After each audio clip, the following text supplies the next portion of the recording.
Olha só, em entrevista ao Estadão nessa quinta-feira, o ex-presidente Michel Temer apareceu, hein? Diz que a atual administração federal vai bem porque está dando sequência ao que ele fez. Temer afirmou ter votado em Jair Bolsonaro, mas ressaltou que discorda de algumas bandeiras do capitão reformado. Exemplo, o MDBista disse ser contra a proposta do excludente de licitude, que poderia, segundo ele, entusiasmar a ação policial no Brasil. Mariana, qual é a parcela de Temer no governo Bolsonaro, se é que ela existe?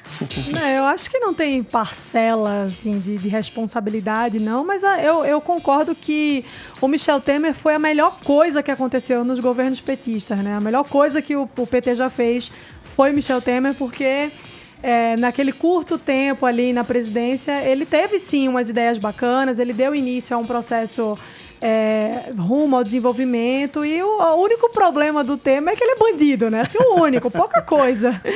Mas eu acho que ele começou um trabalho legal ali. O Bolsonaro deu continuidade ou não, eu acho que não sei se cabe dizer que é uma continuidade, mas eu acho que em alguns aspectos, principalmente no que diz respeito à economia, eles têm algumas afinidades ali, talvez por essa razão Bolsonaro tenha feito coisas que ele faria e que talvez ele tenha começado, mas eu não acho que tenha sido por causa dele ou para dar continuidade ao que ele fez, não. Seria aí, Adris, o Temer tentando tirar uma casquinha nesse primeiro ano bom, do ponto de vista econômico, que você citou, a Mariana também, no bloco anterior. Aliás, aproveito para dizer que a gente também comete alguma injustiça ao não citar o ministro Tarcísio Gomes de Freitas, Exato, de Infraestrutura, que faz um belíssimo trabalho. Verdade. Pode convidar ele para vir aqui no Morning Show, Arcon? Com certeza. Vamos nessa. Então vamos lá, diga lá, Adris. Olha, o Michel Temer está certo no seguinte sentido. Realmente, algumas bandeiras que o Temer empunhou foram empunhadas também pelo Bolsonaro.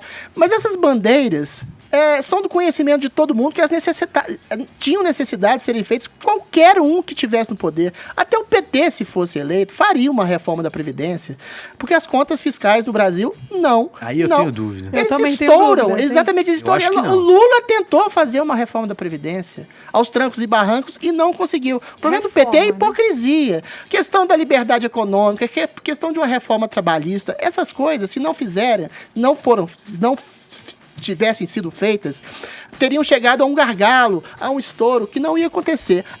A diferencial básico entre o Temer e o governo Bolsonaro é o capitalismo, aquilo que o Fernando Henrique chamou de capitalismo de coalizão, que na verdade é um capitalismo de cooptação. O Temer é um velho político adepto a velhas práticas de conluio entre o Estado, o empresariado e o Congresso, um conluio de tomar lá da cá, que eventualmente pode ser pragmático no sentido de fazer valer uma reforma, como foi feita, por exemplo, a reforma trabalhista e o teto de gastos, mas você cria uma cultura de leniência, de corrupção, cria uma cultura corrupta mesma, que assola o país, que é como assolou o país no escândalo do PT, do Petrolão, do Mensalão, que foram os maiores escândalos, eu gosto sempre de reiterar, da história do mundo. Ou seja, quando você rouba 40 bilhões, 100 bilhões para fazer uma reforma eventual no Congresso, você tá dando um toma lá da cá também, que gera prejuízo à população que está sendo achacada em nome de corruptos políticos, corruptos partidos, instituições corrompidas, empresas que se locupletam através do uso do Estado, que tudo isso foi o que o governo do PT, da Dilma, do Lula fez, e do Temer também, eventualmente fazer. As coisas boas, as reformas objetivas, foram encampadas pelo Bolsonaro, mas a metodologia, graças a Deus, foi interrompida. Não há, pelo menos ao que se saiba, nesse governo Bolsonaro, esse tipo de capitalismo de cooptação que suborna deputados, ou que compra ministros em troca de favores espúrios, ou que suborna empresas para que as empresas se locupletem em nome do Estado e retirem o princípio da competição, do livre empreendedorismo, que gera, por sua vez, renda, gera economia mais forte, gera emprego, gera crescimento econômico. Talvez esse tenha sido o principal ponto de inflexão, ali, a ruptura no modelo de relação entre o executivo e o legislativo. Exatamente. Nessa transição governo Temer e Jair Bolsonaro, porque o Temer, ele vê, a natureza dele é a do Congresso Nacional. Ele foi deputado, foi presidente da Câmara dos Deputados, ele lidera um partido, no caso, o MDB, né?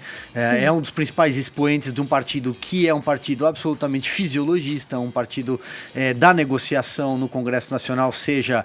Depois descobrimos que muitas delas espúrias também, né? Do toma lá da cá, etc e tal. E o Jair Bolsonaro não. Principalmente no começo, na largada do governo, era um governo que manteve uma certa distância em relação ao Congresso Nacional, justamente por entender que qualquer aproximação significaria se associar a velhas práticas, né? Então acho que essa ruptura na relação entre o Congresso, o Legislativo e o Executivo, talvez tenha sido a principal diferença na largada desses dois governos. O que você acha, Mari? Eu concordo. Deixa eu só fazer uma correção, que eu falei que o Temer era bandido, coitado, mas ele não foi condenado ainda, tá? Então fica aí em aberto. E ele concorda com você, porque ele acha que alguém pergunta pra ele por que o Sérgio Cabral e o Cunha ainda não foram expulsos do MDB. Eles não foram condenados. Não foram condenados, Mas o que me surpreendeu aí nessa declaração do Temer é a autoestima, né? Não, ele está dando continuidade. Continuá-lo-ei, né? Com o governo que ele começou ali.